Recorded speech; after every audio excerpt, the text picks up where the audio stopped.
இந்த நாட்களிலும் கூட கர்த்தருடைய வார்த்தைக்கு நேராக கடந்து போகலாம். நாம் 13வது ஆண்டினுடைய நிறைவில் இருக்கிறோம். 13வது வருட அந்த ஸ்தோத்திர பண்டிகையில் இருக்கிறோம். வேதத்தை பொறுத்த மட்டும் 13 அப்படின்னு சொன்னாலே லவ் அப்படின்னு சொல்லுவாங்க, அன்புன்னு சொல்லுவாங்க. என்னது? அன்பு இல்லையா? அன்புக்குன்னு ஒரு அதிகாரத்தை வைத்திருக்கிறார். எந்த அதிகாரத்தை கர்த்தர் வைத்திருக்கிறார்? 1 கொரிந்தியர் 13வது அதிகாரம் இல்லையா?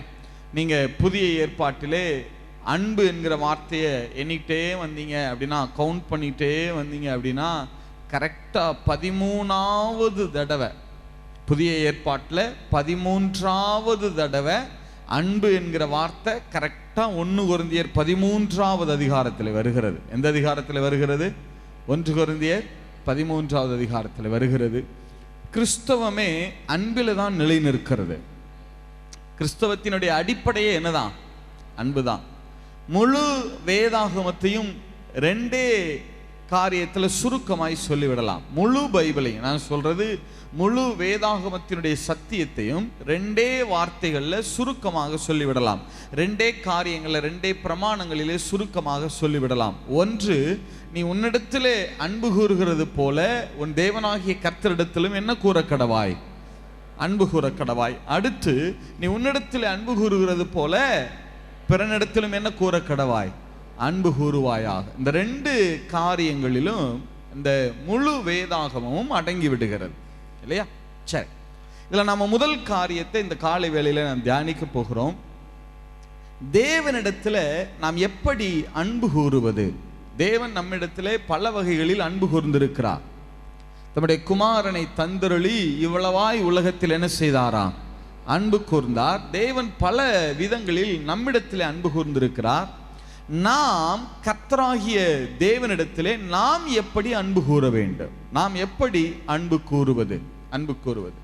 அதற்கு அநேக வழிமுறைகள் இருக்கிறது. அதில் முதலாவது காரியத்தை இந்த வேளையில் நாம் தியானிக்க போகிறோம். நல்ல கவனிங்க. ஒரு மனிதன் பிரதானமாக தேவனிடத்தில் அன்பு கூறுவதற்கு தேவன் வைத்திருக்கிற வழிமுறை என்னன்னா, அவருடைய சமூகத்தில் அமர்ந்து ஜெபிக்கிற அனுபவம். கர்த்தருடைய பாதத்தில், கர்த்தருடைய பிரசன்னத்தில் அமருகிற அனுபவம் இருக்கு பாருங்க. அதுதான் அவரிடத்துல நாம அன்பு கூறுவதற்கான முதல் வழிமுறை. அதுதான் நமக்கு அநேகம் நாட்கள்ல என்ன பழகிட்டோம் அப்படின்னா, ஜெபம் என்பது நாம் பெட்டிஷன் சொல்ற இடம், என்னுடைய விண்ணப்பங்களை தெரிவிக்கிற இடம். தேவனிடத்திலிருந்து நான் எதையாகிலும் பெற்றுக்கொள்ள வேண்டும், ஆசீர்வாதங்களை பெற்றுக்கொள்ள வேண்டும். அதற்காகத்தான் நான் எங்கே செல்ல வேண்டும்? சமூகத்துக்கு செல்ல வேண்டும் என்று நினைக்கிறோம். அது முற்றிலும் தவறானது. நாம் தேவனிடத்தில் அன்பு கூறுவதற்கு நமக்கு கொடுக்கப்பட்டிருக்கிற முதல் வழிமுறை என்னன்னா, நாம் சமூகத்திலே அமருவதுதான். அல்லேலூயா. எத்தனை பேர் ஆமென் சொல்ல முடியும்? நீங்கள் தேவனிடத்தில், தேவ சமூகத்தில் எவ்வளவு அமருகிறீர்கள், தேவனுடைய பிரசன்னத்தில் எவ்வளவாய் வாஞ்சையாய் அமருகிறீர்கள் என்பதை வைத்துத்தான் நீங்கள் எவ்வளவு அன்பு கூறுகிறீர்கள் என்பது இருக்கிறது. என்ன பிரதர் இப்படி சொல்றீங்க? உண்மையாகவே அன்பு கூறுவதற்காகத்தான் நம்ம ஜெபிக்கணுமா? Yes, real. The purpose of prayer என்பது, ஜெபம் என்பது அன்பு கூறுவதற்காக நாம் போகிற இடம்தான் அந்த ஜெப அறை, ஜெப பிரசன்னம், கர்த்தருடைய பாதம், கர்த்தருடைய சமூகம். நீங்க ஆண்டவராகிய இயேசு கிறிஸ்துவினுடைய எல்லா ஜெபங்களையும் எடுத்து பாருங்க. எல்லா ஜெபத்திலும் ஆண்டவராகிய இயேசு கிறிஸ்து மீண்டும் மீண்டும் சொல்லுகிற வார்த்தை என்ன தெரியுமா? பிதாவே, நான் உம்மிடத்தில் அன்பாயிருக்கிறேன், நீர் என்னிடத்தில் அன்பாயிருக்கிறேன். அவருடைய ஜெபம் முழுவதிலும் நீங்க லூக்கா எழுதின சுவிசேஷத்தை நீங்க உற்று கவனிச்சீங்கன்னு சொன்னா, உற்று கவனிச்சு வாசிச்சீங்கன்னா, அவர் ஊழியம் செய்த நேரம் போக ஜெபிக்கல. எப்படி? ஊழியம்லாம் செஞ்சுட்டு சரி மீத கொஞ்ச நேரம் இருக்கு, நம்ம பிதாவினுடைய சமூகத்துக்கு போவோம். அப்படி போகலையா, பிதாவினுடைய சமூகத்தில் அமர்ந்து அவரோடு அன்பை பகிர்ந்து கொண்ட நேரம் போகத்தான் ஊழியமே செய்திருக்கிறார். நாம சமூகத்திலே அமர வேண்டும் என்று சொல்லி தேவன் விரும்புவது ஒரு மத சடங்காச்சாரத்திற்காக அல்ல, ஏதோ நம்மளை வற்புறுத்த வேண்டும் என்பதற்காக அல்ல. நாம நம்முடைய அன்பை அவரிடத்தில் தெரியப்படுத்த வேண்டும் என்று தேவன் விரும்புகிறபடினால்தான். தயவு செய்து ஜெப நேரம் உங்களுடைய அன்பை தேவனிடத்தில் தெரியப்படுத்துகிற நேரமாக இருக்கட்டும்.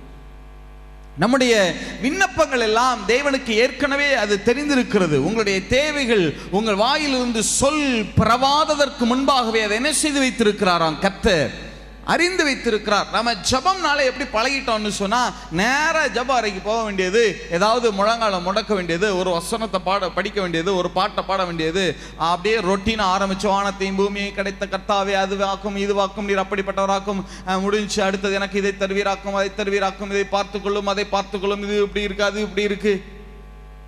அதல்ல பிரதர் ஜபம், அதல்ல சமூகத்தில் அமருவது. இப்படிப்பட்ட ஜபங்களாலே நாமும் அநேக நேரம் இழைத்து போயிருக்கிறோம். இன்னும் சொன்னா கர்த்தரும் அநேக நேரங்கள் என்ன செய்திருக்கிறார், இழைத்து போயிருக்கிறார். அதான் உண்மை. இவன் வந்தாலே எதை தான் கொண்டு வர போறான், பெட்டிஷன் தான் கொண்டு வருவான். 4 வார்த்தை அன்பா என்கிட்ட என்ன செய்ய போறது கிடையாது, இவன் பேச போறது இல்லை. எப்படி இருக்கும் யோசிச்சு பாருங்க. ஒரு மல்டி மில்லியனியர், ஒரு பில்லியனியரை நீங்க சந்திக்க போறீங்க. எந்நேரமும் அவரை பார்க்கிற போதெல்லாம் அவர் உங்களை ரொம்ப நேசிக்கிறார். அவருடைய தரத்திற்கும் அவருடைய ஸ்டேட்டஸுக்கும் உங்கள்கிட்ட பழக வேண்டிய அவசியமே கிடையாது. ஆனால் மிகப்பெரிய கோடீஸ்வரர் எல்லாவற்றையும் விட்டுட்டு உங்களுக்காக நேரம் எடுத்து வர்றார், உங்களை சந்திக்க வர்றார். ஏதோ ஒரு டீ கடைக்கோ ஒரு ஹோட்டலுக்கோ உங்க வீட்டுக்கோ ஏதோ ஒரு இடத்துக்கு வர்றார். ஆனா வரும்போதெல்லாம் நீங்க வெறும் பெட்டிஷனை மட்டுமே சொல்றீங்கன்னா அவருடைய பார்வையில் நாம் எப்படி இருப்போம்? நல்லா கவனிங்க பிரதர். வேதம் ஜபம் என்கிறதை நமக்கு அறிமுகப்படுத்தி கொடுத்திருக்கிறதே நாம அவரிடத்தில் நம்முடைய அன்பை தெரியப்படுத்துவதற்காகத்தான். போய் கொஞ்சம் சமூகத்தில் அமர்ந்து மனவிட்டு ஆண்டவரிடத்தில் பேசுங்க. உங்களுடைய இருதயத்தின் ஆழங்கள் இருக்கிற காரியங்களை, அது மன வேதனைகளாகட்டும் சந்தோஷம். நான் பெட்டிஷனே சொல்ல வேணான்னு சொல்லலை, நீங்கள் தவறா என்னை புரிந்து கொள்ளக்கூடாது. நான் பெட்டிஷனே சொல்ல வேணான்னு சொல்ல வரல. ஆனால் ஜபம் என்பது, கர்த்தருடைய பிரசன்னம் என்பது நம்ம வெறுமனே பெட்டிஷன் சொல்லுகிற இடம் மாத்திரம் அல்ல. தேவன் சொல்லியிருக்கிறார், உங்களுடைய வேண்டுதல்களையும் விண்ணப்பங்களையும் ஸ்தோத்திரத்தோட கூடிய ஜபத்தினாலும் விண்ணப்பத்தினாலும் தேவனுக்கு என்ன வேண்டுதலினாலும் தேவனுக்கு என்ன செய்யுங்க, தெரியப்படுத்துங்க. அவருக்கு ஏற்கனவே தெரியுங்க, பட் நீங்க உங்க வாயில தெரியப்படுத்துங்க. அது தப்பு கிடையாது. ஆனால் அது மாத்திரமே ஜபம் அல்ல பிரதர். அவரோட இருக்கிற அந்த ரிலேஷன்ஷிப், கொஞ்சம் தனித்து அமர்ந்து கொஞ்சம் பேசுங்க. என்னெல்லாம் நீங்கள் அநேக நேரங்களில் நமக்கு அந்த அனுபவம் இருக்கும். ஏதாவது ஒரு விஷயம்னு வச்சுக்கிறோங்களேன், நம்ம இருதயத்துக்கு தெரியுது, நமக்கு ஏதாவது ஒரு விஷயம் கேள்விப்படுறோம், ஏதோ ஒரு காரியம் அப்படின்னா, நம்முடைய ஃப்ரெண்டு யாரையாவது நினச்சி அவங்கள பார்த்த உடனே இந்த காரியத்தை அவங்ககிட்ட என்ன செய்யணும், ஷேர் பண்ணணும். இல்லைன்னா கொஞ்சம் நேரம் கழிச்சு அவங்களுக்கு ஃபோன் பண்ணி இதை என்ன செய்யணும், சொல்லணும். நினைக்கிறோமா? நான் எத்தனை நேரங்களில் எத்தனை தருணங்களில் சமூகத்தில் என் அப்பாட்ட போய் இதை நான் சொல்லணும், என்னுடைய தகப்பனார்கிட்ட போய் நான் அவர் சமூகத்துக்கு போன உடனே இப்படி இருக்கு அப்படின்னு சொல்லி அந்த காரியத்தை அவர்கிட்ட போய் என்ன செய்யணும், சொல்லணும். எத்தனை நேரங்களில் நாம் நினைத்திருக்கிறோம்? யோசிச்சு பாருங்களேன். நீங்க நினைக்கிற போதே உங்களுடைய இருதயத்தின் நினைவுகளை தேவன் அறிந்திருக்கிறாரே. நீங்க ஒரு சஞ்சலமான ஒரு காரியம் அல்லது ஏதாவது ஒரு விஷயம் உங்க காதுக்கு வருகிற போது நீங்க, அவரும் உங்க பக்கத்துல தான் இருப்பார். உங்க அப்பா தானே, உங்களை விட்டு ஒரு நாள் என்ன செய்ய போறதில்லை, விலக போறதில்லை. அவரும் உங்க பக்கத்துல தான் இருப்பார். ஆனா நீங்க அந்த ஒரு குறிப்பிட்ட நபருக்கு, ஒரு மனிதருக்கு ஃபோன் பண்ணி அதை பெரிய விஷயமா நீங்க பேசிட்டு இருப்பீங்க. ஆனா பக்கத்துல தேவன் இருப்பார். அவர் என்ன நினைப்பார், என் பிள்ளை என்னட்ட சொல்றதை பார்க்கிலும் மனிதரிடத்தில் சொல்றதை விசேஷமாய் நினைக்கிறானே. கர்த்தருடைய சமூகத்தில் அமர்ந்து முதல்ல அமர பழகணும். கர்த்தருடைய பிரசன்ன நல்ல கவனிங்க. நீங்கள் ஏன் ஆண்டவராக இயேசு மீண்டும் மீண்டும் மீண்டும் மீண்டும் சமூகத்தில் போய் அமர்ந்தார்? ஊழியம் செய்யறதுக்கு தான் இந்த பூமிக்கே இறங்கி வந்தார். மனுஷகுமாரன் ஊழியம் கொல்ல வராமல் என்ன செய்ய வந்திருக்கிறாரா? ஊழியம் செய்வதற்காகத்தான் இந்த பூமிக்கு இறங்கி வந்தார். ஆனாலும் கூட ராக்காலங்களிலே போய் ஜெபிக்கிறார், அதிகாலை நேரங்களிலே ஜெபிக்கிறார், மீண்டும் மீண்டும் மீண்டும் சமூகத்துக்கு போறாரு. எப்பெல்லாம் சான்ஸ் கிடைக்குமோ அப்பெல்லாம் பேசுறாரு, எப்பெல்லாம் பாறையில உட்கார்ந்துருந்தா பேசுறாரு, சீசர்கள்ட்ட பேசிட்டு இருக்கும் போதே நிறுத்திட்டு பேசுறாரு, பிரசங்கம் பண்ணிட்டு இருக்கும் போதே நிறுத்திட்டு தேவனிடத்தில் பேசுகிறார். ஏன் திரும்ப திரும்ப போறாருன்னா, குமாரன் பிதாவினிடத்திலே வைத்த, சத்தமா சொல்லுங்க, அன்பு அப்படிப்பட்டது. தயவு செய்து நீங்க எந்த அளவுக்கு சமூகத்தில் அமர்கிறீர்கள் என்பதை வைத்துத்தான் நீங்க கர்த்தர் மேல எவ்வளவு அன்பு வைத்திருக்கிறீர்கள் என்பது நிதர்சனமாய் விளங்கும். இந்த வாஞ்சை இருந்துச்சுன்னா எந்நேரமும் சமூகத்தில் போய் அமருவோம். இல்லைன்னா உங்க இருதயம் எப்போதும் அந்த ஹெவன்லி டச்சில் இருந்துகிட்டே இருக்கும், அவரோட பேசிட்டே இருக்கிறது. இந்த விஷயம்ப்பா, இந்த காரியம்ப்பா, இந்த மாதிரிப்பா, இது இப்படி இருக்கு, சந்தோஷமா இருக்கு, எனக்கு இது சங்கடமா இருக்கு, இது இப்படி இருக்காங்களே. அந்த ஹெவன்லி டச், ஒரு ரிலேஷன்ஷிப் இருந்துகிட்டே இருக்கும். அவரோடு இருக்க பழகணும். சொல்லுங்க, அவரோடு இருக்க பழகணும். நல்லா யோசிச்சு பாருங்க. நான் அதாவது ஒருத்தர் எங்க இருந்து அதோடைய சோர்சஸ் ஆரம்பித்ததோ அங்க இருந்தா தான் அதோடைய ஜீவன் பிழைக்கும். இப்ப மீன் எதுக்குள்ள இருந்தாதான் பிழைக்கும்? ஏன் மீன் தண்ணீர்ல இருந்து பிழைக்குதுன்னா, அது எதுல இருந்து உண்டா இருக்கிறது?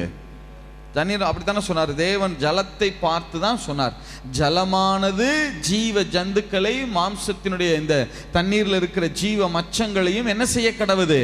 பிறப்பிக்க. அப்ப மீன் எங்க இருந்து வந்துச்சு? தண்ணீர்ல இருந்து வந்துச்சு. அப்ப தண்ணீர்ல இருந்து அது வந்ததுனால தண்ணீரோடு இருந்தால்தான் அது என்ன செய்ய முடியும்? பிழைக்க முடியும், உயிர் வாழ முடியும். இல்ல, ஒரு மரம் எங்க இருந்து வந்துச்சு? மரத்தை உண்டாக்குறதுக்கு தேவன் எதை பார்த்து பேசினார்? பூமியை பார்த்து. பூமியானது தன் விதைகளுடைய கனி விருட்சங்களை என்ன செய்ய கடவுது? முளைப்பிக்க சொன்னாரா? அப்ப மரம் செடி கொடிகள் எதுல இருந்து வந்துச்சு? அப்ப மரம் செடி கொடி நல்லா இருக்கணும்னா அது என்ன செய்யணும்? எதோடு இருக்கணும்? பூமியோடு இருந்தா அது என்ன செஞ்சிடும்? பிழைச்சிடும். உண்மைதானா? எத்தனை பேர் ஆமென் சொல்ல முடியும்? அப்ப மனிதர்கள் யார்கிட்ட இருந்து வந்தோம்? லூக்கா 3:38 வாசியம் பார்க்கலாம். லூக்கா புஸ்தகம் 3வது அதிகாரம் 38வது வசனம். ஏனோஸ் சேத்தின் குமாரன், சேத் ஆதாமின் குமாரன், ஆதாம் தேவனால் உண்டானவன். யாரால உண்டானவன்? ஆதாம் தேவனால். சத்தமா சொல்லுங்க, யாரால உண்டானவன்? அப்ப தேவனாலே உண்டானவன். அவன் யாருடைய சாயலாக உருவாக்கப்பட்டிருக்கிறான்? தேவ சாயலாக உருவாக்கப்பட்டிருக்கிறான். நீங்க தேவனோடு இருக்கிற அளவை பொறுத்து தாங்க உங்களுடைய அந்த வளமான வாழ்க்கை இருக்கிறது. நீங்க தேவனுடைய சமூகத்துல கொஞ்சம் நேசமாய் அமர பழகணும். நீங்க இந்த ரொட்டீனரி ஜப வாழ்வை விட்டுட்டு போய் முழங்கால் படிட்டு வானத்தையும் பூமியையும் படைத்த கர்த்தாவே அப்படின்னா அவர் திருப்பி சொல்வார், வானத்தையும் பூமியை நான் தான் படைச்சேன்று உன்னை விட எனக்கு நல்லாவே என்ன செய்யும் தெரியுமாப்பா. இல்ல, அன்பு கூறுவதற்காக சமூகத்துக்கு போங்க. நீங்க 5 நிமிஷமோ 10 நிமிஷமோ அரை மணி நேரமோ 1 மணி நேரமோ எனக்கு தெரியாது, எவ்வளவு நேரம் ஆனாலும் சரி பிரதர், அது சமூகத்தில் அமர்ந்து அன்பு கூறுவதற்காக ஜெபிங்க. அவர்கிட்ட போய் பேசுங்க. உங்க தகப்பனார்கிட்ட பேசுறது போல என்ன செய்யுங்க? பேசுங்க. முதல் காரியம், நாம தேவனிடத்துல ஜெபிக்க அன்பு கூற வேண்டும். அன்பு கூறுவதற்கு முதலாவது நமக்கு கொடுக்கப்பட்டிருக்கிற வழிமுறை என்ன? நாம் அவருடைய சமூகத்துல என்ன செய்ய வேண்டும்? சத்தமா சொல்லுங்க, என்ன செய்யணும்? அவருடைய சமூகத்துல அமர்ந்து என்ன செய்யணும்? ஜெபிக்கணும். அமருங்க, கொஞ்சம் அமர்ந்து ஜெபிங்கன்னா உடனே ப்ரேயர் பாயிண்ட்ஸ் எடுத்துடாதீங்க. 1000 ஸ்தோத்திர பலிகள் புஸ்தகத்தை என்ன செஞ்சிடாதீங்க? எடுத்துடாதீங்க. முதல்ல உங்க அப்பாட்ட ஃப்ரீயா உட்கார்ந்து பேசுங்க. ஜெபம் என்பது அவரை சந்திக்கிற நேரம். சொல்லுங்க பார்க்கலாம், அவரை என்ன செய்கிற நேரம்? சந்திக்கிற நேரம். கர்த்தருடைய சமூகத்தில் அமர்ந்து சந்திக்கிற நேரம். தோட்டத்தில் அவர் வந்து நம்மை சந்தித்தார். ஆனால் தோட்டத்தில் விழுந்த பிறகு நாம் போய் யாரை சந்திக்கிறோம்? கர்த்தரை சந்திக்கிறோம். அவ்வளவுதான் வித்தியாசம். தோட்டத்தில் இருக்கிற போது அவர் வந்து யாரை சந்தித்தார்?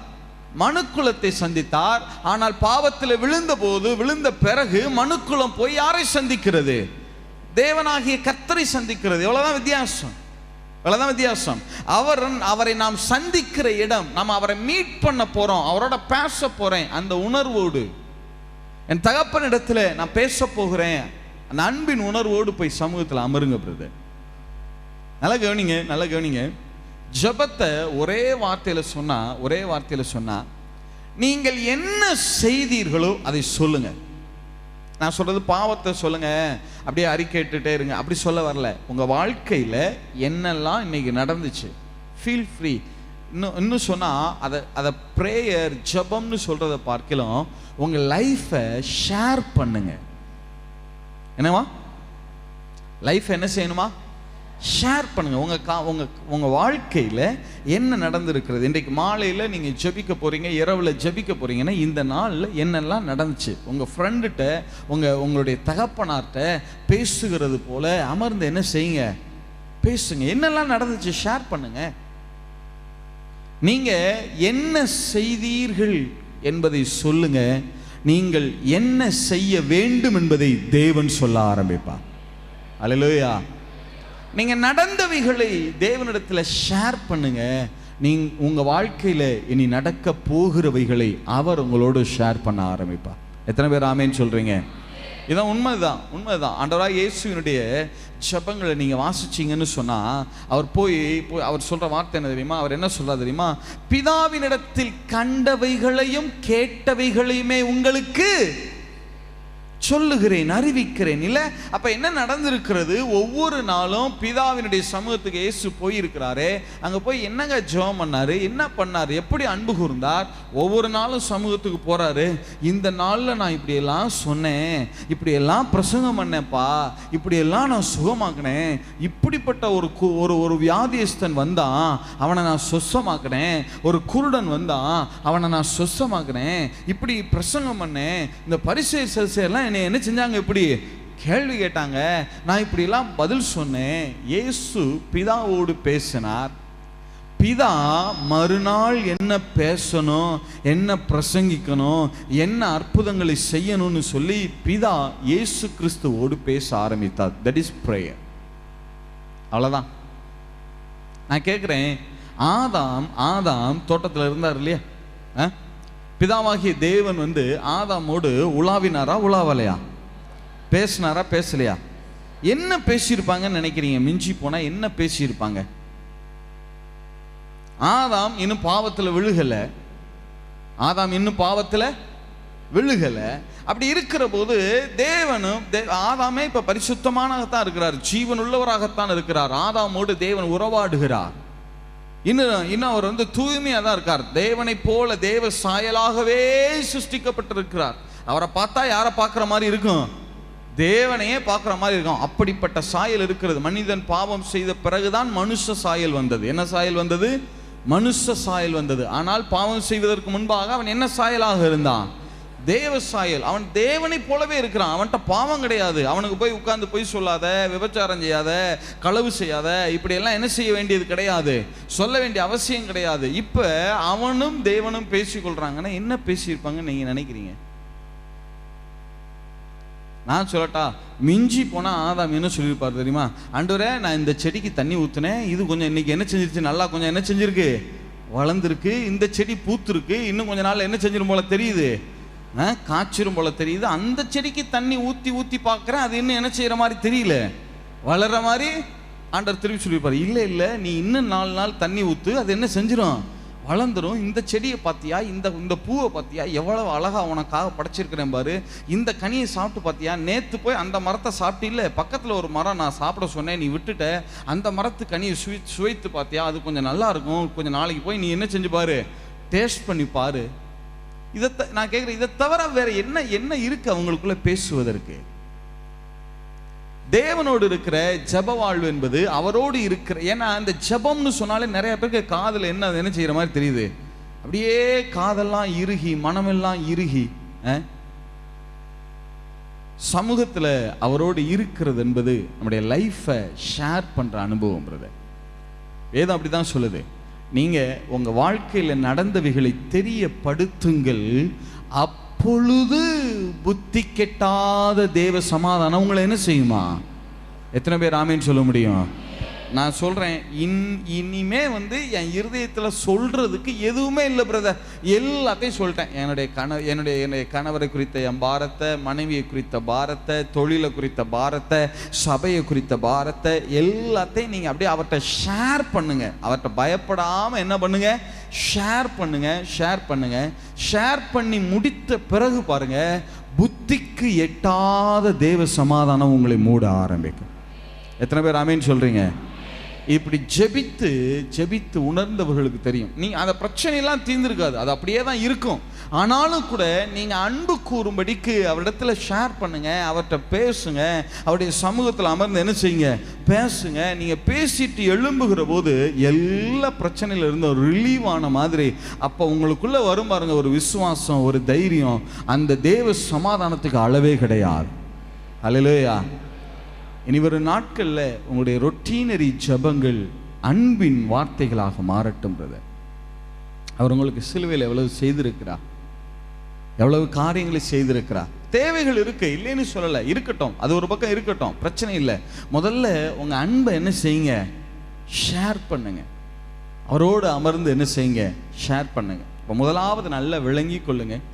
உங்க வாழ்நாள் முழுவதும் மறந்துடாதீங்க, நீங்க தேவனிடத்தில் அன்பு கூறுகிறீர்கள் என்பது அவருடைய சமூகத்தில் அவருடைய பிரசன்னத்தை எவ்வளவு நாடுகிறோம், வேதத்தை எவ்வளவு வாஞ்சியாய் வாசிக்கிறோம், சமூகத்தில் எப்படி அமருகிறோம் என்பதை வைத்துத்தான் நாம் தேவனிடத்தில் எவ்வளவாய் அன்பு கூறுகிறோம் என்பது இருக்கிறது. ஹல்லேலூயா. எத்தனை பேர் ஆமென் சொல்ல முடியும்? அப்போ பர்பஸ் ஆஃப் பிரேயர் என்பது நாம் பெட்டிஷன் சொல்லுகிற இடம் அல்ல, நாம் நம்முடைய அன்பை யாருக்கு தெரியப்படுத்துவது? தேவனுக்கு தெரியப்படுத்துகிற இடம் இல்லை. அந்த பாவியாகிய ஸ்திரீயை குறித்து ஆண்டவர் சொன்னார், அவள் அதிகமாய் என்ன கூர்ந்தாலாம்? மிகவும் அன்பு கூர்ந்தாள். சொல்லுங்க, மிகவும் அன்பு கூர்ந்தாள். அவள் என்ன பண்ணா? ஒண்ணுமே பண்ணல தெரியுமா? நேரா வந்தா சமூகத்தில் அவருடைய பாதத்தில் உட்கார்ந்தா. ஏன்னா யூதர்கள் சாப்பிடும்போது எந்திரிக்க மாட்டாங்க, யாரு வந்தாலும் எந்திரிக்க மாட்டாங்க. சாப்பிடும்போது அந்த உணவுக்கு தான் அவங்க மரியாதை கொடுப்பாங்க. ஏன்னா உணவு என்பது தேவன் கொடுத்திருக்கிற ஆகாரம். அதனால அதை சாப்பிட்டு இருக்கும்போது சும்மா எங்கே எந்திரிச்சு போகிறது, இங்கே எந்திரிச்சு போகிறது, யாராவது வந்தாங்கன்னா பேசுகிறது அப்படிலாம் இருக்க மாட்டாங்க. இந்த உணவு புசிக்க உட்காந்துட்டாங்கன்னா, பந்தியில் உட்காந்துட்டாங்கன்னா என்ன செய்ய மாட்டாங்க? எவ்வளவு பெரிய ஆள் வந்தாலும் என்ன செய்ய மாட்டாங்க? எந்திரிக்க மாட்டாங்க. இது தெரிஞ்சு அந்த பாவியாகிய ஸ்திரீ என்ன பண்றா? இயேசு பந்தி இருக்கையில், சும்மா இருக்கும்போது கிடையாது, எப்பயா பந்தி இருக்கையில். ஏன்னா சும்மா இருந்தால் கூட போய் ஏதாவது நம்ம தொட்டோம்னா ஒரு வாட்டி விலகி நின்ட்டார்னா என்ன பண்ணுறது, நம்மளை போன்னு சொல்லிடுவாரோன்னு இவளுக்கு என்னது ஒரு பயம். கரெக்டாக எப்போ நேரம் பார்த்து போகிறா பாருங்க. அவர் எந்திரிக்கவே மாட்டார், இப்போ பந்தி உட்கார்ந்துட்டாரு, இப்போ என்ன செய்ய மாட்டார்? நம்ம போய் பாதத்தில் அமர்ந்தாலும், நம்ம கண்ணீர் சிந்தினாலும், அவரை தொட்டாலும் என்ன செய்ய மாட்டார்? பந்தியை விட்டு என்ன செய்ய மாட்டார்? எந்திரிக்க மாட்டாருங்கிற நல்ல தைரியத்தில் கரெக்டாக நேரம் பார்த்து குறிப்பறிந்து நான் கரெக்டாக அவருடைய சமூகத்தில் போய் கண்ணீரை வடித்து, ஒன்றுமே இல்லை அவள் வார்த்தைகள் பேசலை, அவளுடைய எந்த வார்த்தைகளும் வெளிப்படலை, சத்தம் வெளிப்படலை. ஆனால் லைஃப்பை சில சொட்டு கண்ணீர்லேயே தேவனிடத்தில், கர்த்தரிடத்தில், இயேசுவினிடத்தில் சில சொட்டு கண்ணீர்லேயே தன்னுடைய முழு லைஃப்பையும் ஷேர் பண்ணா. உங்கள் லைஃப்பை போய் ஷேர் பண்ணுங்க பிரதர். என்னெல்லாம் தோணுதோ சொல்லுங்க, தப்பே கிடையாது. உங்கள் அப்பாட்ட பேசுகிற மாதிரி பேசுங்க. நிறையா பேர் பாவியாவே நினச்சி போகிறாங்க. இல்லை, உங்கள் அப்பாவா நினைத்து நீங்கள் என்ன செய்யுங்க? சமூகத்தில் போய் அமருங்க. எத்தனை பேர் ஆமீன் சொல்ல முடியும்? எத்தனை பேர் ஆமீன் சொல்ல முடியும்? கிறிஸ்து சிலுவையிலே நம்மை பெற்று எடுத்திருக்கிறார். சொல்லுங்க, பெற்று. ஏசாயா புஸ்தகம் 53வது அதிகாரம் 10வது வசனம் வாசிங்க பார்க்கலாம். ஏசாயா புஸ்தகம் 53வது அதிகாரம் 10வது வசனம். கர்த்தரோ அவரை நொறுக்க சித்தமாகி அவரை பாடுகளுக்கு உட்படுத்தினார். அவருடைய ஆத்துமா தன்னை குற்ற நிவாரண பலியாக ஒப்பு கொடுக்கும் போது அவர் தமது சந்ததியை கண்டு. சொல்லுங்க, எதை கண்டு? சந்ததியை கண்டு. சத்தமா சொல்லுங்க, எதை கண்டு? சந்ததியை கண்டு. மீண்டும் சொல்லுங்க, எதை கண்டு? சந்ததியை கண்டு நீடித்த நாளாய் இருப்பார். அப்படின்னா என்ன பிரதர்? சந்ததியை கண்டு நீடித்த நாளாய் இருப்பார் அப்படின்னா என்ன பிரதர்? அப்படின்னா ஒரு ஸ்திரீ கர்ப்பம் தரித்து பிள்ளை பெறுவாங்கல்ல, அந்த பிள்ளையை பெறுகிற போது அந்த வேதனை மிகுதியில அவங்க என்ன நினைப்பாங்களாம், அந்த வேதனையை பொறுத்து கொள்ள முடியாம என்ன நினைப்பாங்களாம், இவ்வளவு வேதனைப்பட்டதுக்கு நான் என்ன செஞ்சிடலாம் பேசாம. சொல்லுங்க சகோதரிகள், இவ்வளவு நான் வேதனையா இருக்கேன், இவ்வளவு வேதனையை என்னால தாங்க முடியல, இந்த வேதனைப்படுறதுக்கு பதிலாக நான் என்ன செஞ்சிடலாம், செத்தரலாம் நினைப்பாங்களா? இவ்வளவு வேதனைக்கு நான் பேசாம என்ன செஞ்சிடலாம், செத்தரலாம் அப்படின்னு நினைப்பாங்க.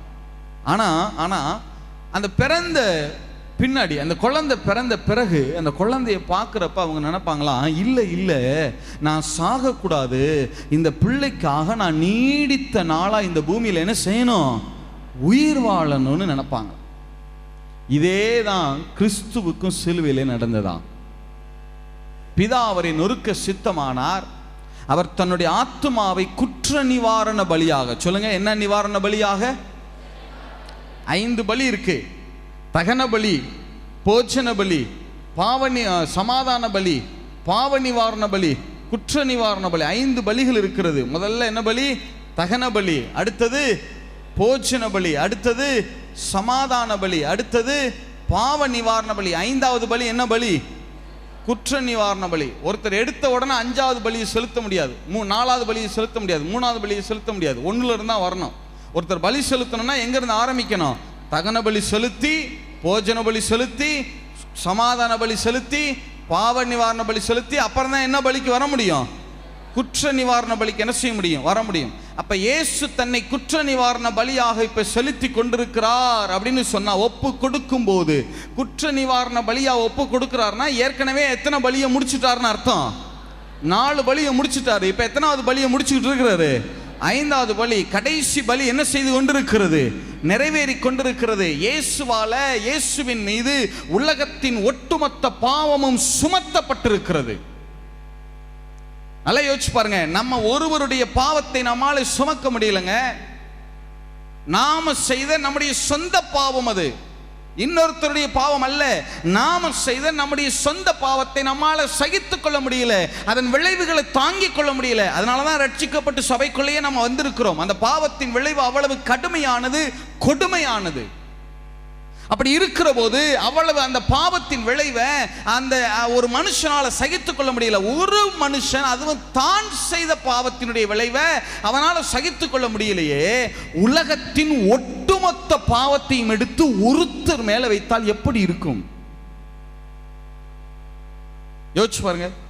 உலகத்தினுடைய ஒட்டுமொத்த பாவத்தையும் எடுத்து, இதற்கு முன்பாக பிறந்தவர்கள், இயேசுவின் நாட்கள்ல வாழ்ந்தவர்கள், இயேசுவுக்கு பின்பாக பிறக்க போகிறவர்கள், அத்தனை பேருடைய பாவத்தையும் எடுத்து ஒருத்தர் மேல வைத்தா எவ்வளவு வேதனை இருந்திருக்கும். உங்க பாவத்தினுடைய விளைவை கொஞ்சம் யோசிச்சு பாருங்க. கடந்த காலங்கள்ல அதெல்லாம் தாங்கிக் கொள்ள முடியாம தான் இயேசுவின் இடத்திலே நாம் வந்தோம், இல்ல? ஆனா உலகத்தினுடைய ஒட்டுமொத்த பாவமும் அவர் மீது வைக்கப்படுகிறது. அவ்வளவு வேதனையில அவர் கதறுகிறார், துடிக்கிறாரு, அவரால் முடியல. பிதாவும் இப்பொழுது அவரை கைவிட்டு இருக்கிறார், அவரை கைவிட வேண்டிய சூழல். ஏன்னா பாவம் இருக்கிற இடத்துக்கும் பிதாவுக்கும், பாவத்துக்கும் தேவனுக்கும் என்ன கிடையாது, சம்பந்தம் கிடையாது.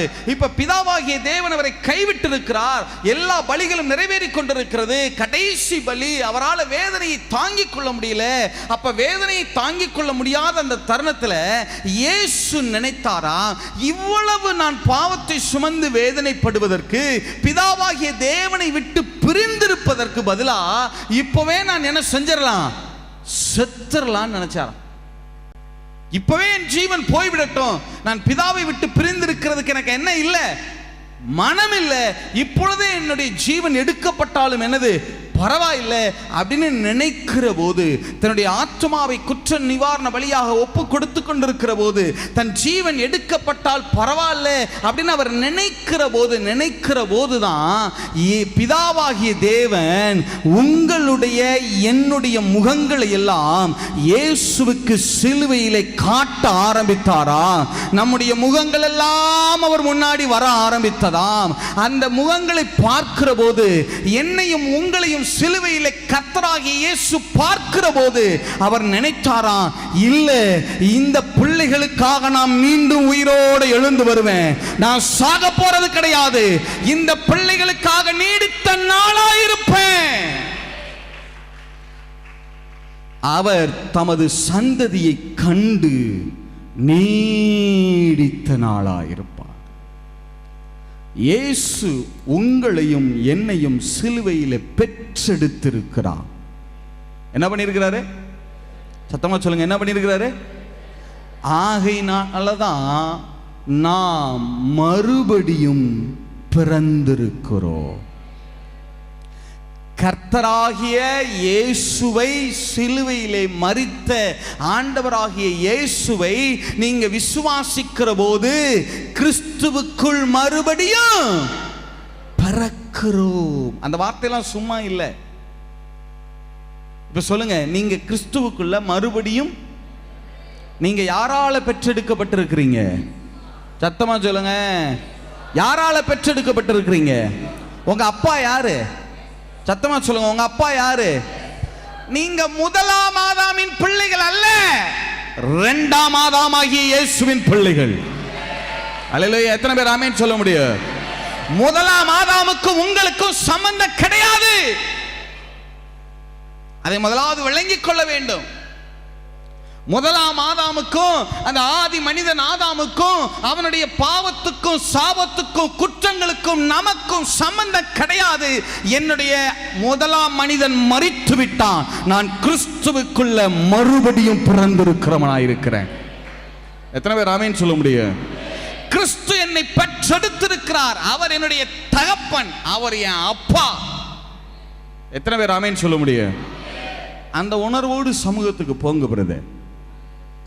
பாவியான உணர்வோடு என்ன செய்யாதீங்க, போகாதீங்க. அநேகருடைய வாழ்க்கையில ஏன் தேவனிடத்தில் அன்பு கூற முடியலைன்னா அவர் என்ன செஞ்சிருக்கிறாருங்கிறது நமக்கு என்ன செய்யல, புரியல. பாருங்க, இன்னும் நம்மள ஆதாமின் சந்ததி மாதிரியே பார்க்கிறோம். ஆதாம் பாவத்துல விழுந்துட்டான் பிரதர், ஆகையினால தான் பிரதர் மனுக்குளம் இப்படி இருக்கு, மனுக்குளம் இப்படி இருக்கு. அதுக்கு உனக்கு சம்மதம் என்ன? முதலாம் ஆதாமுக்கும் உங்களுக்கும் என்ன சம்பந்தம் இருக்கு?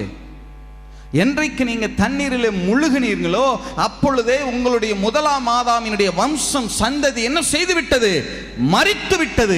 எப்ப நீங்க தண்ணீர்ல இருந்து கிறிஸ்துவை விசுவாசித்து எழும்பினீர்களோ அப்பொழுது நீங்க கிறிஸ்துவுக்குள் மறுபடி பிறந்திருக்கிறோ. அவங்களை பெற்று எடுத்திருக்கிறார் பிரதர். அந்த பிள்ளைங்கிற உணர்வு இருக்கணும். ஏன் இன்னைக்கு அநேகரால அவரிடத்தில் அன்பு கூற முடியலைன்னா தேவனை தெய்வமாகவே ஒரு காடாவே பார்க்கறாங்க. அவரை ஃபாதரா தகப்பனா என்ன செய்ய முடியல? சொல்லுங்க, பார்க்கல. நீங்க எப்ப அவரை நீங்க தகப்பனா பார்க்கறீங்களோ, எப்ப நீங்க அவரை உங்களுடைய சொந்த தகப்பனா பெற்று எடுத்தவரா. நான் கேட்கிறேன் உங்க பிள்ளை ஏதாவது ஒரு குறை பண்ணிடுச்சுன்னு வச்சுக்கோங்களேன், உடனே அடிச்சு விரட்டி விடுவீங்க, போ ஓடு பக்கத்து வீட்டு ஓடு, இனிமே வராதங்க அப்படியே சொல்லுவீங்க? குறை இருந்தாலும் நிறைய இருந்தாலும் அது உங்களுக்கு சொல்லுங்க. அப்ப நீங்க இயேசு உங்களை பெற்று எடுத்திருக்கிறாரா இல்லையா? விசுவாசிக்கிறவங்க மட்டும் ஆமென் சொல்லுங்க. அன்னை சொன்ன மாதிரி ஏற்றுக்கொள்ள மனம் இல்லைன்னா விட்டுருங்க, ஆமென் சொல்ல வேணாம். நான் கேட்குற காலம் சொல்ல வேணாம். உண்மையாகவேங்க இது சத்தியங்க. நான் எப்போ நான் முழுகி ஞானஸ்நானம் எடுத்தனோ, இயேசுவை விசுவாசிக்கிறனோ, வேதம் தெளிவாக சொல்லுது அவர் என்னை பெற்று எடுத்துட்டாருங்க. எத்தனை பேர் ஆமென் சொல்ல முடியும்? இப்போ சொல்லுங்க, உங்களிடத்துல குறை இருந்தாலும் நிறைய இருந்தாலும் நீங்க புள்ள தான். எத்தனை பேர் ஆமென் சொல்றீங்க? இந்த உணர்வு வந்துருச்சுன்னு வச்சுக்கிறீங்க. இந்த உணர்வு வந்துருச்சுன்னா எழுந்து நிற்க ஆரம்பித்து விடுவீர்கள். அல்லேலூயா. நான் கேட்குறேன், உங்கள் பிள்ளை யூரின் போயிடுச்சு, அது கக்கா போயிடுச்சுன்னு வச்சுக்கிறேங்க. கக்கா போயிடுச்சு, சின்ன பிள்ளை. அது அப்படியே அந்த டாய்லெட் போனதோட உங்கள்கிட்ட ஓடி வருது. அசுத்தம் இருக்குன்னு ஒரே எட்டி ஒரே மிதிப்பீங்க? சொல்லுங்க, என்ன செய்வீங்க? சுத்தம் பண்ணுவீங்களா, பண்ண மாட்டீங்களா? நான் கேட்குறேன், குறை இருந்தாலும் சரி நிறைய இருந்தாலும் சரி அப்பா சமூகத்துக்கு வாங்க பிரதர். உங்களை கழுவி எடுத்து தூக்கி நிறுத்துகிறதற்கு கர்த்தர் வல்லவராக இருக்கிறார். ஹல்லேலூயா. இப்போ நாம் செய்ய வேண்டியது என்னன்னா, அவருடைய சமூகத்துக்கு போங்க, அன்பாக போங்க, அப்பான்னு போங்க. உங்கள்கிட்ட இருக்கிற கரையை, உங்கள்கிட்ட இருக்கிற குற்றங்களை, மீறுதல்களை அதையே மைண்டில் வச்சுக்கிட்டு இருக்காம தூக்கி ஓரத்தில் போட்டு அதையெல்லாம் திரும்பி கூட பார்க்காம தைரியமாக என்ன செய்யுங்க, அப்பா கிட்ட போங்க, அவர் உங்களை கழுவி எடுத்து நிறுத்துகிறதற்கு வல்லவராக இருக்கிறார். எத்தனை பேர் ஆமேன்னு சொல்ல முடியும்? எத்தனை பேர் ஆமேன்னு சொல்ல முடியும்? அதனால தான் நான் சொன்னேன், அன்பு கூறுவதற்கு யார் சமூகத்துக்கு போகணும்? தேவ சமூகத்துக்கு போங்க, உங்க அப்பாவுடைய சமூகத்துக்கு போங்க. அதுவும் பாருங்க இயேசு கிறிஸ்து எனக்கு ரொம்ப ஆச்சரியமா இருக்கும். இயேசு கிறிஸ்து பிதாவாகிய தேவனை பார்த்து சொல்லும்போது, தேவனே நீர் என்னில் அன்பா இருக்கிறீர் அப்படின்னு சொல்ல மாட்டாரு. எப்படி சொல்லுவாரு? சத்தமா சொல்லுங்க. பிதாவே நீர் என்னில். அதே வார்த்தையை போய் சொல்லுங்க, அப்பா நீங்க என் மேல அன்பா இருக்கிறீங்க, நானும் உங்க மேல அன்பா இருக்கிறேன். நீங்க சொல்ல ஆரம்பிங்க, அவர் உங்களை வார தழுவ ஆரம்பிப்பா. எத்தனை பேர் ஆமேன்னு சொல்றீங்க? அவருடைய தெய்வீக பிரசன்னம் உங்களை மூட ஆரம்பிக்கும் பிரதர். அல்லேலூயா. குற்ற மனசாட்சியோடையே போகாதீங்க ஜெபத்துக்கு. நான் குற்றவாளி, பாவி, முதலாம் ஆதாமின் சந்ததி அப்படியே போகாதீங்க. முதலாம் ஆதாமுக்கும் உங்களுக்கும் என்ன கிடையாது சம்பந்தம்? நீங்க யாருடைய சந்ததியாக இருக்கிறீங்க? சத்தமா சொல்லுங்க, யாருடைய சந்ததியாக இருக்கிறீங்க? இரண்டாம் ஆதாமாகிய இயேசு கிறிஸ்து ஆசீர்வாதம் உள்ளவரா இல்லையா? இயேசு கிறிஸ்து அவருடைய சரீரம் பரிபூர்ண சுகமுடைய சரீரமா இல்லையா? இயேசு கிறிஸ்து நிறைகள் உடையவரா இல்லையா? இப்ப அது அத்தனைக்கும் நீங்கள் சுதந்திரவாளியாய் வாரிசாக இருக்கிறீர்கள். அல்லேலூயா. முதலாம் ஆதாமின் பாவத்துக்கு வாரிசு கிடையாதுனா, முதலாம் ஆதாமினுடைய சாபத்துக்கு வாரிசு இல்லைனா, நான் கிறிஸ்துவினுடைய ஆசீர்வாதங்களுக்கு வாரிசாக இருக்கிறேன். அல்லேலூயா. இந்த பார்வை வரணும், இந்த உணர்வு இது உங்க ரத்தத்தோட ரத்தமா கலக்கணும். இது எப்ப இது கேட்கிறப்ப நல்லா இருக்கு பிரதர், அப்புறமா நான் வீட்டுக்கு போன பிறகு நான் என்னைய பாவியா பார்க்கிறேன் பிரதர். நெவர். எப்போதுமே நீங்க உங்களை எப்படி பார்க்க ஆரம்பிங்க? நீதிமான்களாய் பார்க்க ஆரம்பிங்க. எத்தனை பேர் ஆமேன்னு சொல்றீங்க? நான் ஏற்கனவே சொல்லியிருக்கிறேன்னு நினைக்கிறேன், மீண்டும் நினைப்பூட்டுகிறேன். ஆதியாகம புஸ்தகம் 3வது அதிகாரம் 6வது வசனம் வாசிங்க பார்க்கலாம். 6ல இருந்து வாசிங்க பார்க்கலாம். ஆதியாகம புஸ்தகம் 3வது அதிகாரம் 6ல இருந்து வாசிங்க பார்க்கலாம். அப்பொழுது ஸ்திரீயானவள் நல்லதும் விருட்சம் புசிப்புக்கு நல்லதும் பார்வைக்கு இன்பமும் புத்தியை தெளிவிக்கிறதற்கு இச்சிக்கப்படத்தக்க விருட்சமுமா இருக்கிறது என்று கண்டு அதன் கனியை பறித்து புசித்து தன் புருஷனுக்கும் கொடுத்தாள். அவனும் புசித்தான். அப்பொழுது முதல்ல யாரு புசிச்சது? சத்தமா சொல்லுங்க. ஏவாள். இரண்டாவது யாரு புசித்தது? ஆதாம் புசித்தார் இல்லையா? Right, okay. அடுத்த வாசிங்க பார்க்கலாம். அப்பொழுது அவர்கள் இருவருடைய கண்களும் திறக்கப்பட்டது. அது எப்படிங்க ரெண்டு பேர் கண்ணும் ஒண்ணா திறக்கலாம்? அது எப்படி ரெண்டு பேர் கண்ணும் ஒண்ணா திறக்கலாம்? முதல்ல புசித்தது ஏவாள் தானே. அப்ப முதல்ல யாரு கண்ணு தான் திறந்திருக்கணும்? ஏவாள் கண்ணு திறக்கணும். அடுத்துதான் புசித்தது யாரு? ஆதாம். அப்படிதான் அவர் கண்ணு என்ன செய்யணும்? திறக்கணும். இல்ல போத், ஆங்கிலத்தில் போட்டிருக்கு போத். ரெண்டு பேர் கண்ணு ஒன்னா திறந்துச்சுன்னு போட்டுருக்கு. அது எப்படி ஒன்னா திறக்கலாம்? முதல்ல ஏவாள் தானே புசிச்சா. அப்ப ஏவாள் கண்ணு தான் முதல்ல திறந்துருக்கணும். அவளுக்கு கண்ணு திறந்துருந்துச்சுன்னா, ஐயோ ஏதோ நடந்துருச்சு, ஏதோ சம்பவிச்சிருச்சு, நம்ம ஏதோ பண்ணிட்டோம், இது தப்பு அப்படின்னு சொல்லிட்டு அந்த கனியை கொண்டு போய் யார்கிட்ட கொடுக்காம இருந்திருப்பா? ஆதாம்கிட்ட என்ன செய்யாம இருந்திருப்பா? கொடுக்காம இருந்திருப்பாள் இல்ல? ஆனா நல்ல கவனிங்க, ஏவாள் தான் முதல்ல புசிக்கிறாங்க, கண்ணு திறக்கல. நல்லா தான் இருக்கும், ஒண்ணுமே நடக்கல அப்படின்னு சொல்லிட்டு யார்கிட்ட கொண்டு போய் கொடுக்குறாங்க? ஆதாம்கிட்டையும் கொடுக்குறாங்க. அவர் என்ன செய்யறாரு? புசிக்கிறாரு. என்ன நடந்தது? வாசிங்க பார்க்கலாம். அப்பொழுது அவர்கள் இருவருடைய கண்களும் திறக்கப்பட்டது. அவர்கள் தாங்கள் நிர்வாணிகள் என்று அறிந்து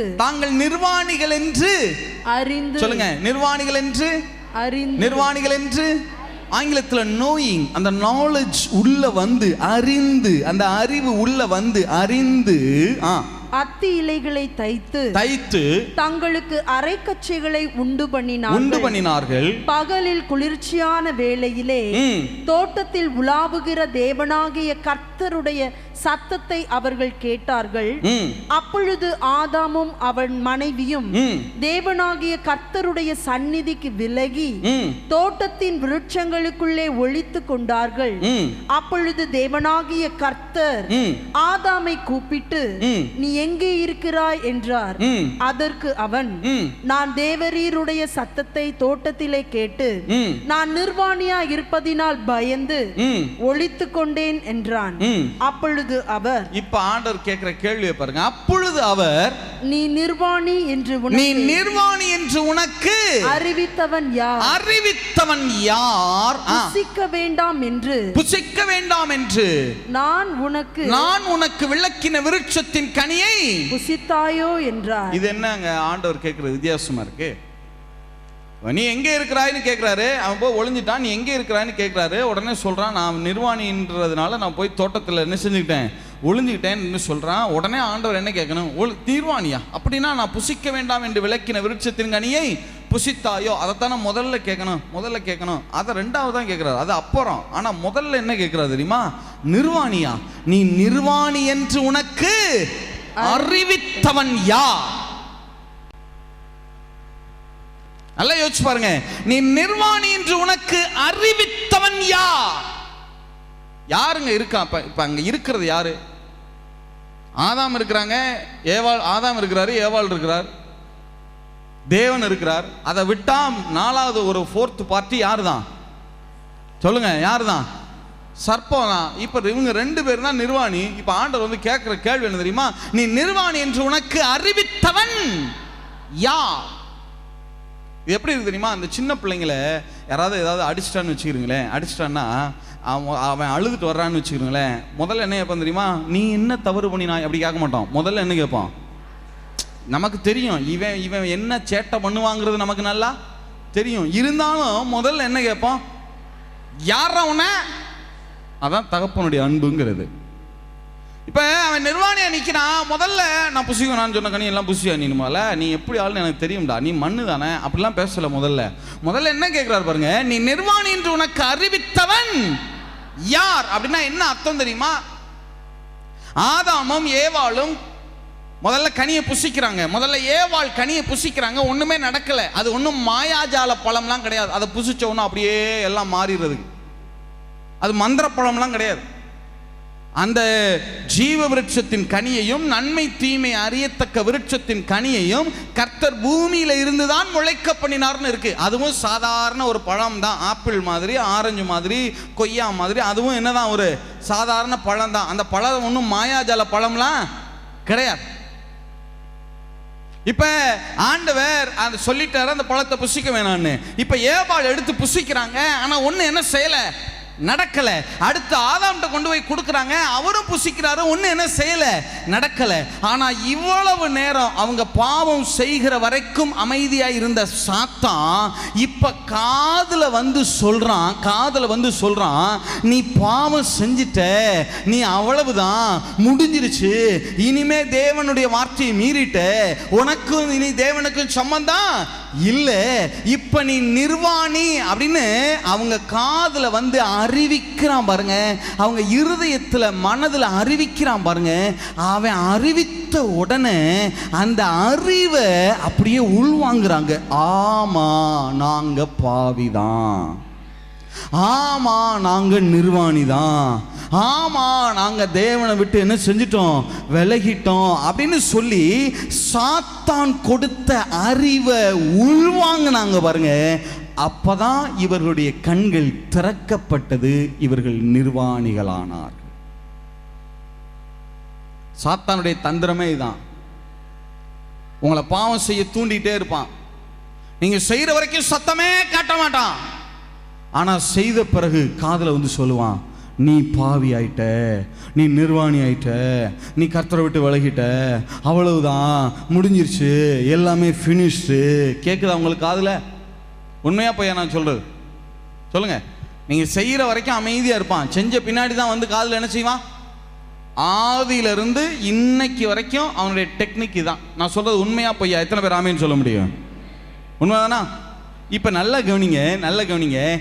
சாத்தான் ஆதாம் ஏவாளுடைய அறிவில் ஆத்துமாவில, அவங்க மனதுல தான் கை வைத்தான், சரீரத்தில் அல்ல. அவன் கை வைக்க நினைத்தது அவங்களுடைய ஆத்துமாவுல பிரதர், அவங்களுடைய அறிவுல கை வைக்கிறான். நீ பாவி ஆயிட்ட, நீ பாவி என்கிற அறிவை சாத்தான் உள்ள வைத்தான். ஆகையினாலதான் இயேசு என்ன பண்ணினார் தெரியுமா? மனுக்குலத்துக்குள்ள பாவி என்கிற அறிவை இவன் உள்ள வைத்தபடினால, அறிவை, தவறான ஒரு அறிவை இன்னொரு சரியான அறிவினாலதான் என்ன செய்ய முடியும்? மேற்கொள்ளணும். முள்ள எதால தான் எடுக்கணும்? வைரத்தை எதால தான் வெட்டணும்? இவன் ஒரு தவறான எண்ணத்தை உள்ள போட்டா இன்னொரு சரியான எண்ணத்தை வைத்துதான் அது சரி பண்ண முடியும். உண்மைதானா? நான் எத்தனை பேர் நான் சொல்றது எத்தனை பேருக்கு வழங்குது? ஆமென் சொல்லுங்க பார்க்கலாம். இவனுக்குள்ள நான் பாவி என்கிற ஒரு தவறான எண்ணத்தை உள்ள விதைத்தான். ஆகையினாலதான் அந்த பாவத்தை எடுத்து இயேசு தன் மீது வைத்துக் கொண்டு நம்மிடத்துல இப்ப சொல்றார், நீ பாவி அல்ல, நீ நீதிமானாக இருக்கிறாய்.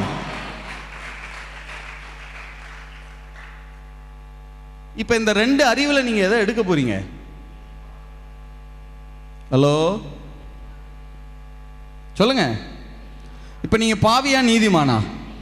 சத்தமா சொல்லுங்க. நீங்க பாவியா நீதிமானா? பிரதர், சாத்தானுடைய வேலை அவன் குற்றஞ்சாட்டுகிறவன், கண்டம் பண்றவன், கண்டித்து கொண்டே இருப்பான். கண்டம்னேஷன் தான் அவனுடைய வேலை. பாவி என்கிற அறிவை உள்ள வைத்துக் கொண்டே இருக்கிறான். இன்னொன்னு கிறிஸ்து சொல்றார், என் மீது விசுவாசம் வைக்கிறவர்கள் விசுவாசத்தினாலே கிருபையை கொண்டு என்ன ஆக்கப்படுகிறார்களா? நீதிமான் ஆக்கப்படுகிறார்கள். இப்ப சாத்தான் பாவிங்கிற அறிவை உள்ள வைக்கிறான், கர்த்தர் நீதிமான்னு சொல்றார். சாத்தான் நீ சபிக்கப்பட்டவன்னு நம்மகிட்ட வந்து சொல்றான், கர்த்தர் நீ ஆசீர்வதிக்கப்பட்டவன்னு சொல்றார். சாத்தான் நீ தோல்வி அடைந்தவன்னு சொல்றான், இயேசு நீ வெற்றி சிறக்கிறவன்னு சொல்றார். உண்மைதானா? கிறிஸ்துவுக்குள் எப்பொழுதும் எங்களை வெற்றி சிறக்க பண்ணி. எத்தனை பேர் ஆமென் சொல்ல முடியும்? எந்த அறிவை நீங்க எடுக்கிறீங்க? அதுலதான் விஷயம் இருக்கு. அதுலதான் விஷயம் இருக்கு. இப்ப நல்ல கவனிங்க, நல்ல கவனிங்க. நான் கேட்கிறேன், சாத்தான் பாவி என்கிற அறிவை உள்ளே வைக்கிற போது ஆதாமும் ஏவாளும் அதை ஏற்றுக்கொண்ட போது, ஆம் நாங்கள் பாவிகள் என்று அங்கீகரித்த போது, ஏற்றுக்கொண்ட போது, அவர்கள் மனம் அதை ஏற்றுக்கொண்ட போது அவர்கள் கண்கள் திறக்கப்பட்டு அவங்க நிர்வாணிகள் ஆனாங்களா ஆகலையா? சொல்லுங்க, சுத்தமா சொல்லுங்க. நிர்வாணிகள் ஆன பிறகு கண்ணு திறந்துச்சா இல்ல நல்ல கவனி, திருப்பி கேட்கிறேன், அறிவு உள்ள போன பிறகு நிர்வாணிகள் ஆனாங்களா இல்ல நிர்வாணிகள் ஆன பிறகு அறிவு உள்ள போச்சா? எது முதல்ல உள்ள போகுது? பாவி என்கிற அறிவு உள்ள போனதுனால என்ன ஆனாங்க? சத்தமா சொல்லுங்க. பாவி என்கிற அறிவு உள்ள போனதுனால என்ன ஆனாங்க? பாவி என்கிற அறிவு உள்ள போனதுனால என்ன ஆனாங்க? அப்ப நான் கேட்கிறேன், சாத்தான் கொடுத்த பாவி என்கிற அறிவு உள்ள போனதுனால பாவியானா, இயேசு கொடுக்கிற நீதிமான் என்கிற அறிவு உள்ள போனா நீ நீதிமான ஆவியாக மாட்டியா? அல்லேலூயா. சாத்தான் சபிக்கப்பட்டவன் என்று சொல்லுகிறான். அந்த அறிவு உள்ள போனா சாபமா மாறுவ. இயேசு ஆசீர்வதிக்கப்பட்டவன் சொல்றாரு. அந்த அறிவு உள்ள போனா நீ ஆசீர்வதிக்கப்பட்டவனாய் மாறுவ. That is the truth. இதான் புதிய ஏற்பாட்டினுடைய சத்தியம். வழங்குதா உங்களுக்கு? எத்தனை பேருக்கு வழங்குது? சத்தமா சொல்லுங்க பார்க்கலாம். சத்தமா சொல்லுங்க பார்க்கலாம். உங்க மனதுல தான் இருக்கு. இதுக்கு தான் நாங்க திரும்ப திரும்ப திரும்ப திரும்ப சொல்றோம், நீங்க யாருன்னு விளங்கி கொள்ளுங்க. நீங்க கிறிஸ்துவுக்குள்ள என்னவாக இருக்கிறீங்க? ஆசீர்வதிக்கப்பட்டிருக்கிறீங்க. கிறிஸ்துவுக்குள்ள எப்படி இருக்கிறீங்க? வெளியேற பெற்றவங்களா இருக்கிறீங்க. நீங்க பாவிகள் அல்ல. நீங்க பாவின்னு சொன்னா என்னதான் இருக்க முடியும்? பாவியாவே இருக்க முடியும். நீங்க நீதிமான்னு சொன்னா என்னவாக வாழ முடியும்? நீங்க ஆசீர்வதிக்கப்பட்டவன்னு சொன்னா என்னவாக வாழ முடியும்? நீங்க சுகமுள்ளவன்னு சொல்லுகிற போது எப்படி வாழ முடியும்? எத்தனை பேர் ஆமென் சொல்ல முடியும்? இதாங்க புதிய ஏற்பாட்டு உபதேசம், புது உடன்படிக்கையின் சத்தியம் என்பது இதுதான். இது இன்னைக்கு என்ன தெரியுமா, இதை சொல்ல முடியல சபைகளில். கேட்டால் நாங்கள் உபத்திரவப்படணுங்கிறாங்க. நீ அதாவது நீ என்னவாக வாழ விரும்புகிறாயோ அதுவா இருப்ப, அவ்வளோதான் வித்தியாசம். நீ என்ன வேணா வாழலாம், ரெண்டுக்கும் உனக்கு என்ன உண்டு? அதிகாரம் உண்டு. நீ எந்த அறிவை வேண்டுமானாலும் எடுத்துக்கொள்ளலாம். சாத்தான் கொடுக்கிற பாவி என்கிற அறிவை, நான் தோல்வியுடையவன் அப்படிங்கிற அறிவை, நான் தான் ஏதாவது செய்து இன்னி முயற்சி பண்ணி ஏதாவது பண்ணணும், ஏதாவது செய்யணும், நீதிமான் ஆகலை, நான் இன்னும் நீதிமான் ஆகலை, நான் இனிமே தான் ஏதாவது பண்ணி நீதிமான் ஆகணும், அதை செய்யணும், இதை பண்ணணும், அப்படி பண்ணணும், இப்படி பண்ணணும், நான் இப்படி தான் இருக்கிறேன், இப்படி சொல்லிட்டே இருந்தால் காலம்புல என்ன செய்யலாம்? ஒன்றும் பண்ண முடியாது. ஏற்றுக்கொள்ள மனதா இருக்கிறவன் என்ன செய்ய கடவன்? கிறிஸ்து உங்களுக்குள்ள வைக்கிற அறிவை எடுக்க போறீங்களா? சாத்தான் உங்களுக்கு கொடுக்கிற அறிவை எடுக்க போறீங்களா? சத்தமா சொல்லுங்க. இதை இன்னைக்கு சபைகள் உங்களுக்கு தெரியுமா, இன்னைக்கு இந்த புதிய ஏற்பாட்டு உபதேசத்தை பவுல் எல்லா நிருபத்தையும் இதில் தான் திருப்பி இதே தான் சொல்றார் அவர். கிறிஸ்துவுக்குள்ள நீங்க ஆசீர்வதிக்கப்பட்டிருக்கீங்க, கிறிஸ்துவுக்குள்ள நீங்க பரிபூரணர், அதை உணருங்க. நீங்க என்னவா மாறுவீங்க? பரிபூரணரா மாறுவீங்க. நீங்க உங்களை நீதிமானா பாருங்க, அப்போ நீங்க நீதிமானா என்ன செய்வீங்க? மாறுவீங்க. இதுதான் பவுலுடைய உபதேசம். ஆனால் சபைகளில் இதை இன்னைக்கு சொல்ல முடியல. முறுமுறுப்புகள், ஏராளமான காரியங்கள். சபையில் இந்த புதிய ஏற்பாடு சத்தியமும் தெரிய மாட்டேங்குது, வசனமும் தெரிய மாட்டேங்குது. ஆனால் பேச்சை பார்த்தீங்கன்னா எல்லாம் தெரிஞ்ச மாதிரி பேசு. ஏதாவது ஒரு மூலையில் ஒரு வசனத்தை பிடிச்சுக்கிற, அதுக்கும் அர்த்தம் தெரியாது. அந்த கான்செப்ட் என்ன, அந்த புஸ்தகம் என்ன சொல்லுகிறது, அதில் அந்த அதிகாரம் என்ன சொல்லுகிறது, அதில் குறிப்பிட்ட வசனங்கள் என்ன சொல்லுகிறது, அந்த வசனம் என்ன சொல்லுகிறது, அந்த வார்த்தையின் அர்த்தம் என்ன, யாரை பார்த்து பேசுறாரு, எப்படிப்பட்டவர்களை பார்த்து பேசுறாரு, எதுக்கு பேசுறாரு, என்ன சூழ்நிலை, எதுவுமே தெரியாது. ஆனால் ஒரே ஒரு வார்த்தையை மட்டும் பிடிச்சுக்கிட்டு பேசுகிற பேச்சை பார்த்தீங்கன்னா அடேங்கப்பா. நான் பெரிய உலகத்தில் ஒரு ஊழியர்கள் கூடுகை, ஒரு 150 ஊழியர்கள் இருக்கிறாங்க. ஒரு நாள் சாயங்கால வேளையில் நான் இந்த சத்தியத்தை அவரோடு பகிர்ந்து கொள்கிறேன். ஜனங்களை பாவின்னு என்ன செய்யாத சொல்லிட்டே இருக்காது. நல்லா யோசிச்சு பாருங்க. சாத்தானும் பாவி அப்படிங்கிற அறிவை தான் உள்ள வைக்கிறான். நீயும் போய் பாவிங்கிற அறிவை உள்ள வச்சினா அவன் எங்க தான் போவான்? விசுவாசி சொல்லு. சாத்தானும் காலம்புள்ள என்னதான் சொல்றான் நம்ம காதுல? உண்மைதானா? நீங்கள் பைபிள் படித்தா சொல்லுவான் இல்லையே நீ நேற்று மாதிரி படிக்கலையேம்பா. பார்த்துருக்கீங்களா? உண்மையா பொய்யா சொல்லுங்க. ஜெபம் பண்ணா நீ அப்படியே ஜெபம் பண்ண, உன் முழு மனசா ஜெபம் பண்ண, இடையில வேற சிந்தனை வந்துச்சுல அப்படிமா. நீங்கள் என்ன பண்ணினாலும் அவன் குற்றம் சாட்டிக்கிட்டே இருப்பான். உண்மையா பொய்யா? நான் ஊழியர்கள் கூட்டுகையில் கேட்டேன். சாத்தானும் ஜனங்களை நீ பாவி, நீ தப்பான ஆளு அது இதுன்னு கண்டம் பண்ணிட்டே இருக்கிறான். நாமளும் கண்டம் பண்ணா விசுவாசிகள் எங்கதாயா போவாங்க? வாரம் முழுவதும் சாத்தானும் என்னதான் செய்யறான்? வெளியே கேர்சல் நடத்துறவங்க, பிரேயர்சல் நடத்துறவங்க நல்லா கவனிங்க. பாவி என்கிற அறிவையே உள்ள வைக்காதீங்க. பாவி என்கிற அறிவை உள்ள வைக்கிறதுக்கு கர்த்தர் உன்னை அழைக்கல. அந்த ஊழியத்தை நீ செய்யறீன்னா நீ சாத்தானுடைய ஊழியத்தை செய்யறன்னு அர்த்தம். கேர்சல் நடத்துறவங்க, பிரேயர்சல் நடத்துறவங்க நல்லா கவனிங்க. நீ ஜனங்களை போய் திரும்ப திரும்ப கண்டம் பண்ற, நீ குற்றம் சாட்டிட்டே இருக்கிறனா குற்றம் சாட்டுகிறவன் யார் தான்? யாருடைய ஊழியத்தை செய்யறீங்க? கர்த்தர் கொடுக்கிற அறிவை உள்ள வைங்க பிரதர். அவங்க என்னை விசுவாசித்திருக்காங்க, நீதிமான்னு சொல்லு. நீதிமான் என்கிற அறிவை உள்ள வை. அந்த அறிவு உள்ள போயிட்டு அவன் என்ன ஆயிடுவான்? நீதிமானாக ஆரம்பித்து விடுவான். எத்தனை பேர் ஆமேன்னு சொல்ல முடியும்? நான் ஊழியர்கள் கூட்டத்தில் இதை பகிர்ந்து கொண்டுட்டு முடிச்சுட்டு இறங்குறேன். ஒரு பாஸ்டர் எனக்கு அடுத்து அவர் ஜெபம் பண்ண வர்றாரு. கன்க்ளூஷன் ப்ரேயர் ஜெபம் பண்ண வர்றாரு. அவர் ஜெபம் பண்ணிட்டு திருப்பி அவர் ஜெபம் பண்ணார். ஜெபம் பண்ணும்போது சில விஷயங்கள் சொல்லிட்டு திரும்ப முடிச்சுட்டு என்னட்ட நேராக திரும்பி என் கையை பிடித்து சொன்னார். கண்களில் தாரதாரியாய் கண்ணீர் ஓடிச்சு. தேனியை சேர்ந்த ஊழியக்காரர், தேனியை சேர்ந்தவர், அவர் பேரை சொல்லலைனா தேனியை சேர்ந்த ஒரு பெரிய சபையினுடைய ஊழியக்காரர். அவர் கண்களில் தண்ணீர். இப்போதான் தெரியுது என்னுடைய ஜனங்கள் ஏன் இவ்வளவு வியாதியிலையும் இவ்வளவு கடன்லையும் பிரச்சனையிலையும் இருக்கிறாங்கன்னு. என் ஜனத்தை சபித்து சபித்து சபித்து நீ இப்படி ஆயிருவ, நீ சரியில்லை சரியில்லைன்னு சொல்லியே என் பிள்ளைகள் வாழ்க்கையை நான் கெடுத்துட்டேன் பிரதர். உண்மையை சொல்கிறேன். அவர் சொன்ன வார்த்தை.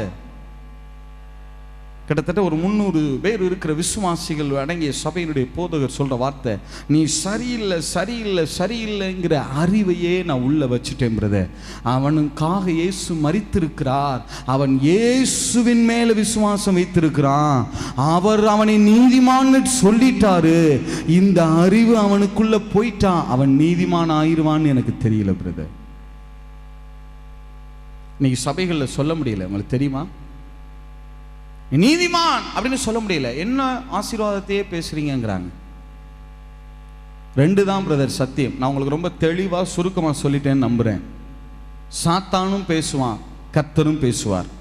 ஆவியானவர் கண்டித்து உணர்த்துவார். சில விஷயங்களை செய்யாத அப்படின்னு கண்டித்து உணர்த்துவார். கண்டிக்கிறது வேற, கண்டம்னேஷன் வேற. சரியா? 2க்கு வித்தியாசம் இருக்கு. கண்டிக்கிறதோட நிறுத்திட்டா அது கண்டம்னேஷன். அது உணர்த்துதலுக்குள்ள கர்த்தர் உங்களுக்கு இப்படி எல்லாம் உணர்த்துதல்னா என்ன தெரியுமா? ஆண்டவர், அதாவது கண்டிக்கிறதுனா என்னன்னா, ஆண்டவருக்கு விரோதமா நீ இப்படி எல்லாம் இருக்கிற, நீ இப்படி ஆயிருவ அப்படின்னா அது என்னது? கண்டிக்கிறது, கண்டம்னேஷன். ஆனால் உணர்த்துறதுன்னு என்ன தெரியுமா? ஆண்டவர் ஓ மேலே இவ்வளவு அன்பு வச்சிருக்கிறாரே, இவ்வளவு நேசம் வைத்திருக்கிறாரே, அவருக்கு விரோதமாக நீ பாவம் செய்யலாமா? இதுதான் உணர்த்துதல். யோசேப்பு சொன்னார் இல்லையா, என் தேவனுக்கு விரோதமாய் நான் பாவம் செய்வது எப்படி? பாவி என்கிற அறிவை ஏற்றுக்கொள்ளாதீங்க பிரதர். கிறிஸ்து அவருடைய சந்ததியாக இருக்கிறேன். அவருடைய ஆசீர்வாதத்துக்கு நான் சுதந்திரவாளியாக. உண்மைதானா? வேதம் சொல்லுதா சொல்லலையா? அவரோடு கூட அவர் முதற்பேர் ஆனவராய் இருக்கிறார். அவருடைய நாமும் பிதாவினுடைய என்னமாக இருக்கிறோமா? பங்காளிகளாக இருக்கிறோம். அவருடைய சுதந்திரவாளிகளாக இருக்கிறோம். வேதம் தெளிவாக சொல்லுதா சொல்லலையா? எத்தனை பேர் ஆமேன்னு சொல்ல முடியும்? பவுல் சொல்றாரா சொல்லலையா? எத்தனை பேர் ஆமேன்னு சொல்ல முடியும்? எந்த அறிவை நீங்க எடுக்க போறீங்க? அது உங்க கையில தான் இருக்கு. ஏற்றுக்கொள்ள மனதா இருக்கிறவன் ஏற்றுக்கொள்ள கடவன். முதல்ல அன்பு கூறுவதற்காக சமூகத்துக்கு போங்க. பிள்ளைங்கிற உணர்வுல போங்க. குற்ற மனசாட்சியோடு என்ன செய்யாதீங்க, போகாதீங்க. எப்போ பார்த்தாலும் கில்ட்டி. ஒருவேளை குற்றமே இருந்தாலும் நான் சொல்றேங்க, கர்த்தருடைய ஊழியக்காரனா சொல்றேன், தைரியமா போய் சொல்லுங்க, அப்பா என்கிட்ட இந்த பலவீனம் இருக்கு, என்னை எடுத்து நிறுத்த உங்களால முடியும் ஆண்டவரே. எத்தனை பேர் ஆமேன்னு சொல்ல முடியும்? தைரியமா போங்க. கக்கா போயிருந்தாலும் யார்கிட்ட தான் போகணும்? பக்கத்து வீட்டுக்காரன்ட்ட போனால் கண்டிப்பாக என்ன தான் செய்வான்? எட்டி உதையத்தான் செய்வான். கக்கா போனாலும் யார்கிட்ட போயிடணும்? அப்பாட்ட போயிட்டோம்னா அவர் கழுவி எடுத்து சுத்திகரித்து நிறுத்துகிறதற்கு வல்லவராக இருக்கிறார். எத்தனை பேர் ஆமேன்னு சொல்ல முடியும்?